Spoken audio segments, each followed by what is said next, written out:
गलत खान-पान के कारण से मैं 97 केजी की हो गई थी। सबसे ज़्यादा परेशान मैं अपने थायराइड से थी, पिछले 4-5 सालों से बहुत ज़्यादा।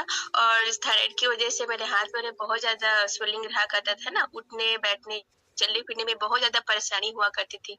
डाइजेशन की इश्यू था, पीसीओडी की समस्या थी। इसी बीच मुझे भी मेरे कोच मैम मिली और उन्होंने मुझे न्यूट्रिशन के बारे में बताया, एक फिट फैमिली के बारे में बताया। देरी ना करते हुए मैंने भी इस फिट फैमिली को जॉइन किया और अपने कोच के प्रॉपर गाइडलाइंस को फॉलो करते हुए, है ना, 20% एक्सरसाइज और 80% न्यू एजुकेशन और 100% माइंडसेट के साथ मैंने भी वेट लूज प्रोसेस स्टार्ट किया है। तो शानदार, मैंने भी 22 केजी वेट लूज किया और जैसे ही वेट लूज हुआ, मेरे सारे भी जितने भी हेल्थ चैलेंजेस थे आज के डेट में इम्प्रूव हो गए हैं और मैं पहले से ज़्यादा हेल्दी, एनर्जेटिक और एक्टिव महसूस करती हूँ। तो थैंक यू करना चाहूँगी मेरे कोच को और इस फिट फैमिली को।